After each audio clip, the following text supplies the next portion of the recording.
एका राजाच्या हृदयात काही कारणामुळे इतके द्वेष भरले की तो रोज एक नवीन मुलीशी लग्न करत असे आणि लग्नानंतर दुसऱ्या दिवशी तिला फाशी देत असे. त्या राजाचा वजीर राजाच्या कृत्यामुळे खूप त्रस्त झाला होता. एकदा पुन्हा राजाने एका मुलीला वधू बनवले. तिला एक रात्र ठेवल्याने सकाळी तिची हत्या करून घेतली. गावकरी त्या मुलीचा मृतदेह घेऊन वजिराच्या घरी आले आणि म्हणाले, आम्हाला न्याय हवा आहे. आमच्या मुलींचा काय दोष आहे की त्यांना राजा निर्दयीपणे मारतो. वजीरही त्यांची गोष्ट ऐकून खूप दुःखी झाला. पण बिचारा वजीर काय करू शकत होता. तो प्रत्येक वेळी राजाला समजावत असे, पण राजा याचे ऐकतही नसे. गावकरी डोके जमीन उठून रडू लागले आणि आपली फरियाद वजिराला सांगू लागले. त्या वजिरांची एक सुंदर मुलगी होती, जी वडिलांच्या जवळ उभी राहून गावकऱ्यांची अवस्था ऐकत होती. वजिरांची मुलगी खूप सुंदर आणि बुद्धिमान होती. ती आपल्या वडिलांना म्हणाली, मी राजाशी लग्न करायला इच्छिते. वजीर म्हणाला, हे माहीत असूनही की तो जालिम तुझा दुसऱ्या दिवशी मारून टाकेल, तरीच ते सुद्धा तू त्याच्याशी लग्न करू इच्छिते. मुलगी म्हणाली, बाबा, लोक काय म्हणतील की वजीर आपली मुलगी लपवून ठेवतो आणि इतरांच्या मुलीवर अत्याचार होऊ देतो. म्हणून तुम्ही लोकांनाही सांगू शकाल की जिथे तो इतरांच्या मुली वाचू शकला नाही, तिथे तो स्वतःच्या मुलीला देखील वाचू शकला नाही. म्हणून बाबा, तुम्ही माझं लग्न त्याच्याशी लावा आणि तसंच जीवन आणि मृत्यू देवाच्या हातात आहे. वजीर आपल्या मुलीवर खूप प्रेम करत होता, पण मुलीने खूप आग्रह केल्यामुळे वजीर मान्य करतो. पुढे जाणे की राजा असे का करत होता. खूप आधी त्या राजाची एक राणी होती. तो आपल्या पत्नीवर खूप प्रेम करत होता. एके दिवशी राजा आपल्या पलंगावर आपल्या पत्नीला एका सैनिकासोबत रंगील अवस्थेत पाहतो. पण ज्या अवस्थेत त्यांनी आपल्या पत्नीला सैनिकासोबत पाहिले होते, त्याच अवस्थेत तो तिचा आणि त्या सैनिकांचा एक चित्र काढून घेतो आणि आपल्या खोलीत लावतो, जेणेकरून त्याचा समोर त्याची बेवफाई कायम राहील आणि त्याचा नेहमी आठवण राहील की स्त्री किती बेवफा असते.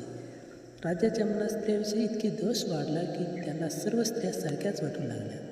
म्हणून राजा ज्या मुलीशी लग्न करायचा तिला दुसऱ्या दिवशी फाती द्यायचा. हे विचार करून की त्यांच्या आयुष्यात कोणतीच स्त्री राहील आणि ना त्याची सोय बेवफाई करेल. राजाला त्याच्या वजिराला खूप समजावले, पण राजा काहीच समजत नाही. आता आपण वजिराकडे येऊया, जो आपल्या मुलींच्या लग्नासाठी राजाला होकार देतो. वजीर मजबुरीने राजाकडे येऊन म्हणतो, महाराज, माझी मुलगी तुमच्याशी लग्न करू इच्छिते. राजा आश्चर्यचकित होऊन म्हणतो, तुमच्या मुलीला माहीत नाही का की लग्नाच्या दुसऱ्या दिवशी आम्ही तिला फाशी देऊ. वजीर डोळ्यात अश्रू घेऊन म्हणतो, मुलगी हट्ट करत आहे महाराज.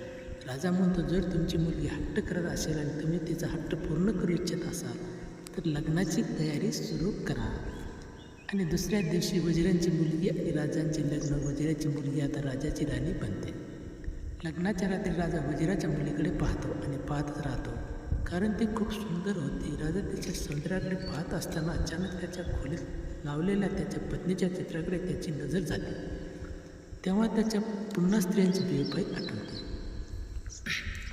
राजा रागाने म्हणतो, तुम्ही आमच्या वजिरांची मुलगी आहात आणि तुम्ही ही मूर्खपणाची कृती काय केली. तुम्हाला माहीत आहे की उद्या सकाळी आम्ही तुम्हाला मारून टाकू. राणी अतिशय अद्भुत म्हणाली, महाराज, हा निर्णय देवाने घेतला आहे आणि देवाचा निर्णय मला प्रत्येक परिस्थितीत मान्य आहे. राजा म्हणाला, तुम्हाला सकाळच्या परिणामाची जाणीव आहे. राणी म्हणाली, होय, मला पूर्ण जाणीव आहे. माझा मृत्यू सकाळ होईल, पण त्याआधी एक रात्र होईल. प्रेमाची खुशी लांबली नाही तर तिच्या खोलीत मोजली जाते.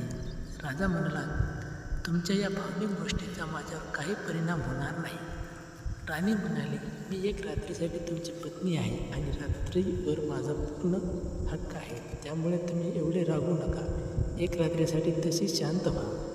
यानंतर राजा थोडा शांत होतो. राणी म्हणाली, तुमचं मन रमवण्यासाठी मी तुम्हाला काय सांगू, एखादी नक्म, एखादी शेत, एखादी गोष्ट, एखादं गाणं.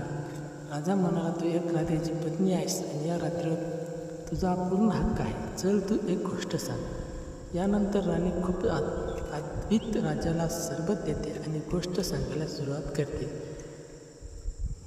झाकीर नावाचा एक व्यापारी होता. त्याच्या घरी पत्नी, एक तरुण मुलगा आणि 3 लहान मुले होती. एकदा त्याला प्रवासाला जायचे होते. प्रवास लांब होता आणि तो आपल्या घराच्या भेटून निघतो.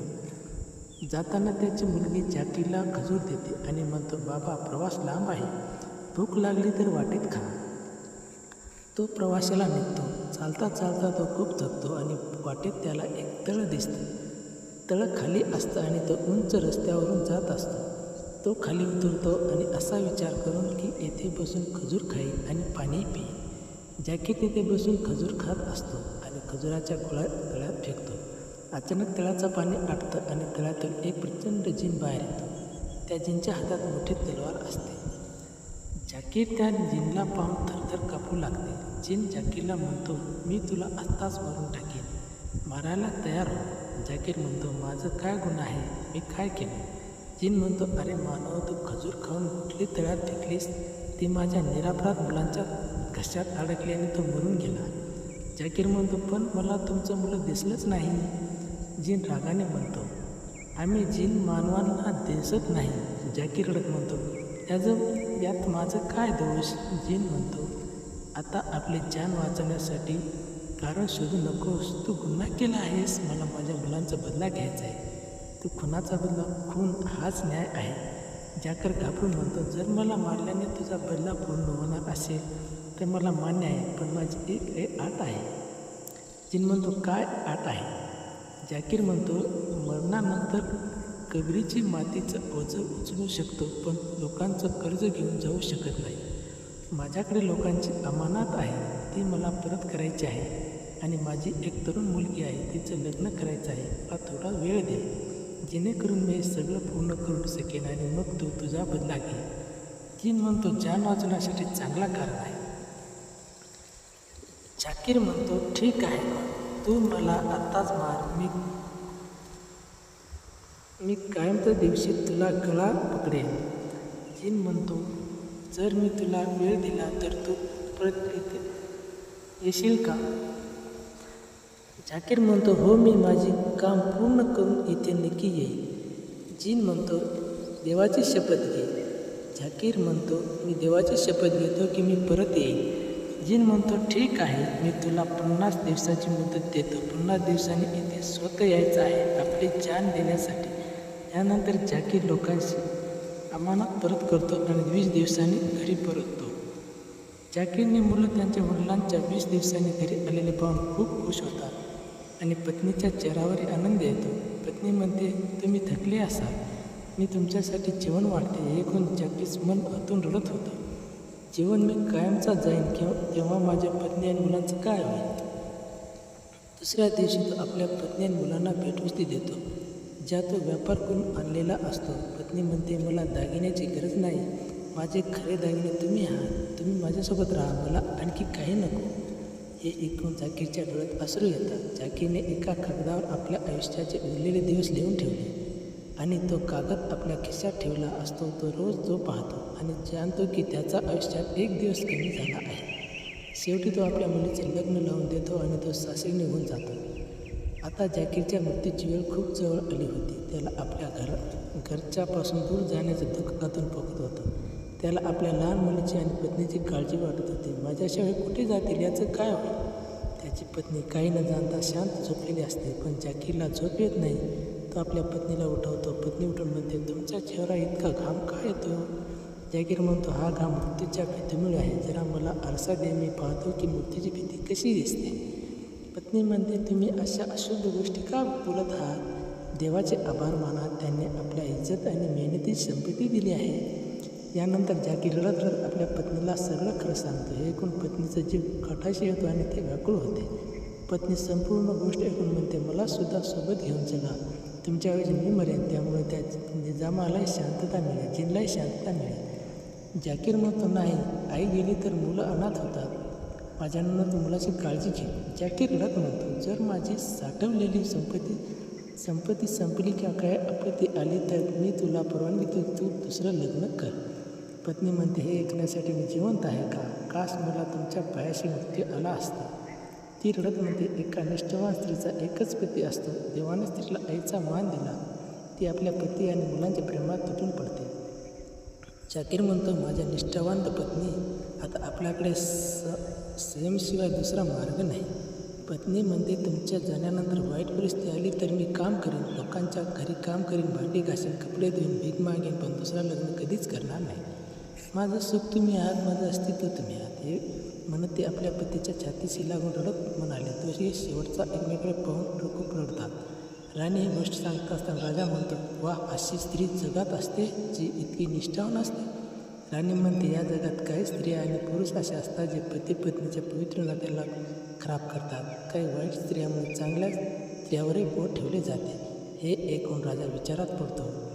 राणी पुढे गोष्ट सांगते, सकाळी होताच जाकीर प्रवासाला निघतो. त्याची पत्नी आणि मुलं रडत असतात. शेवटचा निरोप देऊन जाकीर निघून जातो. प्रवास पूर्ण करून जाकीर त्या ठिकाणी पोहोचतो जिथे त्याला आपली जान द्यायची असते.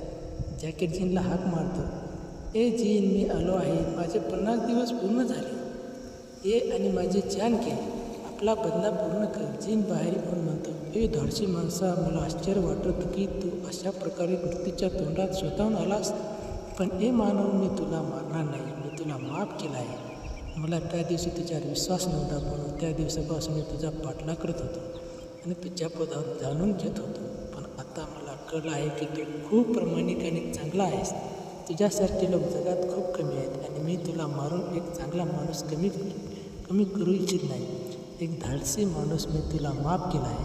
आता जा, तुझ्या पत्नी आणि मुलाकडे ते तुझी वाट पाहत आहे. ऐकून जाकीर खूप आनंदी होतो आणि जीनचे आभार मानतो. आणि गोष्ट संपून आता मी तुम्हाला स्त्रियांची बेवफाई आणि निष्ठेचे छोटे उदाहरण सांगतो. राजा म्हणतो, नक्की सांग.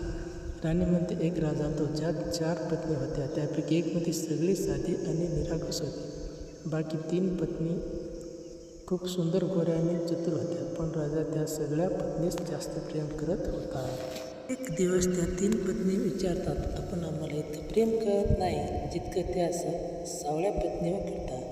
राजा म्हणतो, एक वेळ आल्यावर सांगेन. एक दिवस राजा खूप आनंदी असतो. तो आपल्या 4ही पत्नीला बोलवतो आणि म्हणतो, आज मी खूप खुश आहे. इथे दागिने आहे, हिरे आहे, मोती आहे, ठेवले आहे. जितके हवे तितके घे. 3 पत्नी लगेच दागिने उचलतात, पण 4थी पत्नी तशीच उभी राहते. मग ती पुढे येते, राजाचा हात धरते आणि म्हणते, मला हे काही नको, मला फक्त तुम्ही हवे आहे. तुम्ही असाल तर सगळं माझं आहे. हे पाहून राजा म्हणतो, आज तुम्हाला तुमच्या प्रश्नाचं उत्तर मिळालं असेल तर तुम्ही तिघेही दागिने निवडले, पण हिने मला निवडलं म्हणून मी तिच्यावर जास्त प्रेम करतो. राणी ही गोष्ट संपवते. राजा आता प्रेमाने राणीच्या दिशेने पाहतो. राणी म्हणते, महाराज, सगळ्या स्त्रिया सारख्या नसतात. राजाच्या मनात आता दया आणि समज येते. त्याला कळतं की सर्व स्त्रिया सारख्या नसतात. तेवढ्यात त्याची नजर पुन्हा त्या बेवफा राणीच्या चित्रावर जाते. राणी त्या चित्रासमोर येते आणि म्हणते, जोपर्यंत तुम्ही हे चित्र फाडत नाही तोपर्यंत मला प्रत्येक स्त्री बेवफा वाटेल. राजा ते चित्र फाडतो. तो राणीचा हात धरतो आणि म्हणतो, आज तू माझे डोळे उघडलेस. तू मला पाप करण्यापासून वाचवलंस. मी खूप स्त्रियांशी लग्न केले, पण तुला चुकीचं सिद्ध केलं आहेस. राणी म्हणते, जर तुम्हाला मला मारायचं असेल तर एक अट आहे. मला सैनिकाकडून मारू नका, स्वतःच्या हाताने मारा. राजा म्हणतो, नाही माझी राणी, मी तुला काहीच करणार नाही. आता तूच माझ्या सर्व काहीच आहेस आणि मला वाचू दे. तू मला रोज अशी गोष्टी सांगशील.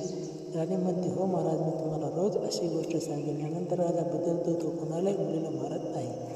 वजीर आणि सगळे लोक खूप आनंदी होतात. वजीर तर विशेष आनंदी होतो, कारण त्याची मुलगी वाचली आणि ती राणी बनली.